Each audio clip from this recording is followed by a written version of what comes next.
नमस्कार बच्चों, जय माता दी। आज का हमारा जो टॉपिक है उसका नाम है कोशिका यानी सेल। ये जो कोशिका या सेल अध्याय है ये आपके कक्षा 7, 9 और 11 में अध्याय के रूप में उपस्थित है, इसीलिए इसमें किसी विशेष कक्षा का नाम न लिखते हुए हम इसको एक कॉमन टॉपिक कोशिका के रूप में ले रहे हैं।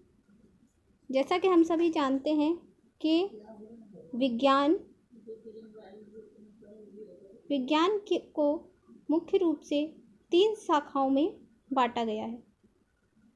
सबसे पहला है जीव विज्ञान, दूसरा है रसायन विज्ञान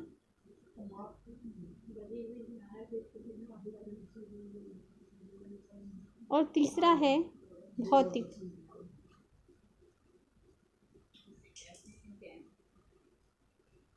तो जीव विज्ञान के अंतर्गत ही हम कोशिका का अध्ययन करते हैं, क्योंकि जीव जो होते हैं वो कोशिका से मिलकर बने होते हैं।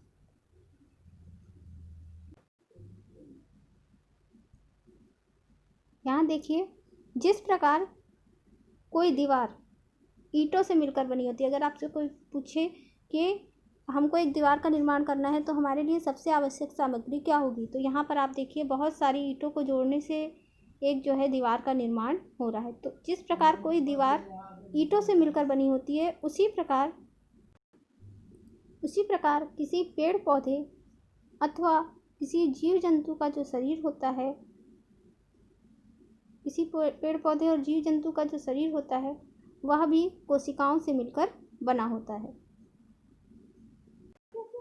तो आइए हम कोशिका की परिभाषा जानने का प्रयास करते हैं। सबसे पहले कोशिका जो होती है, कोशिका यानी सेल, इसकी खोज सर्वप्रथम किसने की थी? तो कोशिका की जो खोज करने वाले वैज्ञानिक थे उनका नाम था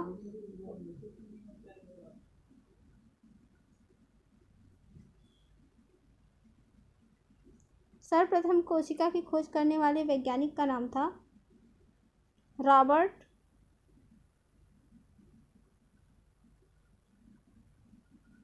हुक।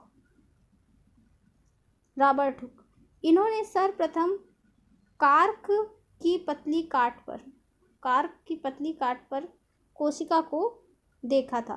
कार्क की पतली काट मतलब आपने देखा होगा कि प्रयोगशालाओं में बहुत सारी ऐसी कांच की बोतलें रसायनों को रखने के लिए प्रयुक्त की जाती है और इन्हें बंद करने के लिए ऐसे लकड़ी के छोटे ढक्कन होते हैं। इसका जो निर्माण होता है वो पेड़ की मुलायम छाल से होता है, तो कार्क किसे कहते हैं? पेड़ की जो छाल होती है बार्क या कार्क के नाम से जानी जाती है। तो इस कार्क को जो वो जो है जीवों के ऊपर में विभिन्न प्रकार के प्रयोग कर रहे थे रॉबर्ट हुक, और उन्होंने इसी मध्य में उन्होंने अपने जो प्रयोगशाला में कुछ रसायन थे उसमें जो कार्क वो प्रयोग कर रहे थे उसमें से एक कार्क को काट कर उसकी पतली काट को सूक्ष्मदर्शी में देखा।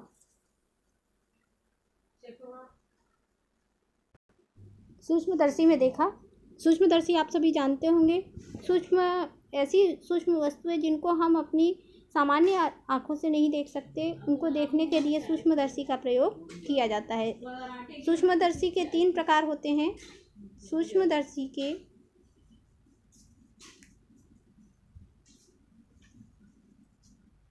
3 प्रकार होते हैं। सबसे पहला होता है सरल सूक्ष्मदर्शी, दूसरा होता है संयुक्त सूक्ष्मदर्शी और तीसरा होता है इलेक्ट्रॉन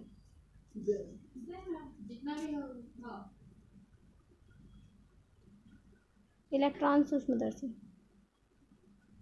ठीक है, तो यहाँ पर जो सूक्ष्मदर्शी का प्रयोग कोशिकाओं को देखने के लिए सामान्य रूप से प्रयोगशालाओं में किया जाता है वो होता है हमारा संयुक्त सूक्ष्मदर्शी। संयुक्त सूक्ष्मदर्शी का चित्र आपको यहाँ पर हमारे वीडियो में दिखाई दे रहा होगा।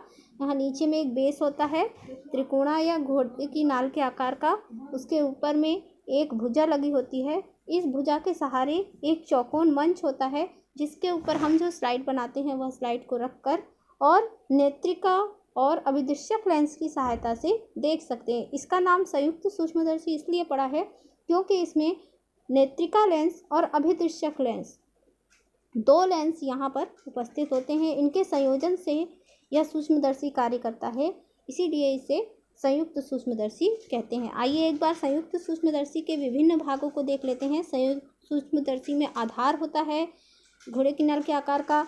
उसके पश्चात एक दर्पण यानी परावर्तक दर्पण लगा होता है जो बाहर से आने वाले प्रकाश का समायोजन करके और संग्राहिका की सहायता से मंच के ऊपर बने छिद्र पर डालता है, जहाँ पर हमारी सूक्ष्मदर्शी की स्लाइड रखी होती है।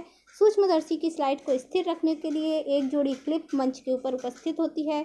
उसके ऊपर हमारी जो भुजा होती है, इस भुजा में एक देह नलिका लगी होती है। इस देह नलिका के ऊपरी सिरे पर नेत्रिका लेंस होता है, जहाँ से हम स्लाइड को देखते हैं।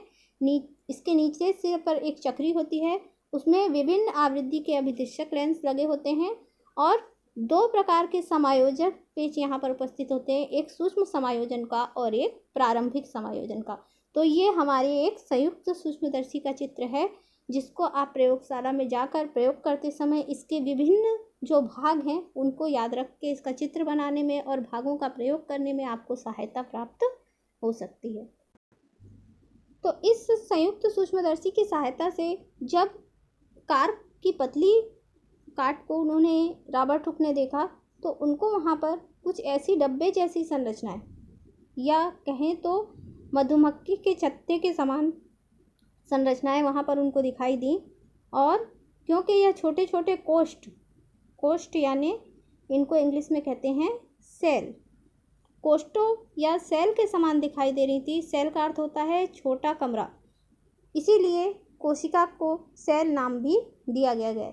लेकिन रॉबर्ट हुक ने सर्वप्रथम जिस कोशिका को देखा था वो निर्जीव कोशिका थी, मृत कोशिका। वो कैसी कोशिका थी? मृत कोशिका थी, क्योंकि वह पादप से जो है पृथक हो चुकी थी। तो जीवित कोशिका की खोज करने वाले प्रथम वैज्ञानिक कौन थे? तो जीवित कोशिका की खोज करने वाले जो पहले वैज्ञानिक थे उनका नाम था एंटोनियो वान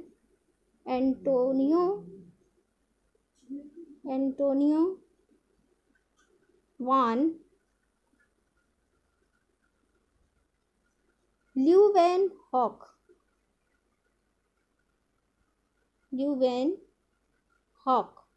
हमारे जो वीडियो देखने वाले दर्शक हैं या अभ्यर्थीगण हैं, अक्सर CGTET या CTET की परीक्षा में यह प्रश्न पूछा जाता है कि प्रथम मृत कोशिका और प्रथम जीवित कोशिका, इसको देखने वाले वैज्ञानिकों के नाम बताइए। तो अगर आपसे मृत कोशिका को देखने वाले प्रथम वैज्ञानिक का नाम पूछा जा रहा है तो वो है हमारे रॉबर्ट हुक। मतलब सर्वप्रथम कोशिका देखने वाले भी रॉबर्ट हुक हैं और सर्वप्रथम मृत कोशिका देखने वाले भी रॉबर्ट हुक हैं। लेकिन सर्वप्रथम जीवित कोशिका को देखने वाले जो वैज्ञानिक हैं वो एंटोनियो वान ल्यूवेनहॉक हैं। इन्होंने जीवाणु की कोशिका को सर्वप्रथम देखा था, इसीलिए जीवाणु की खोज करने वाले प्रथम वैज्ञानिक भी एंटोनियो वान ल्यूवेनहॉक हैं। तो यहाँ पर आपके ऑब्जेक्टिव क्वेश्चन में 3 क्वेश्चन आप यहाँ से बना सकते हैं कि सर्वप्रथम कोशिका को देखने वाले वैज्ञानिक कौन थे? वो रॉबर्ट हुक थे। उन्होंने कोशिका को कहाँ देखा था? तो कार की पतली काट में देखा था। वह कोशिका किस प्रकार की थी? वह एक मृत कोशिका थी और वह एक पादप कोशिका भी थी। जबकि एंटोनियो वान ल्यूवेनहॉक जो थे, इन्होंने सर्वप्रथम जीवित कोशिका को देखा था और वह एक जीवाणु कोशिका थी। तो आज के हमारे वीडियो में अभी तक इतना ही। आगे का कोशिका की परिभाषा, कोशिका के प्रकार, उसके विभिन्न रूप और उत्पत्ति के आधार पर, उसके और उपयोग के आधार पर और संरचना के आधार पर जो जो उसके प्रकार हैं कोशिका के, उसे हम अगले वीडियो में देखेंगे। हमारे चैनल को सब्सक्राइब कीजिए, लाइक कीजिए और शेयर कीजिए, जिससे हम ज़्यादा से ज़्यादा उपयोगी जानकारी आप तक पहुंचा सकें। धन्यवाद।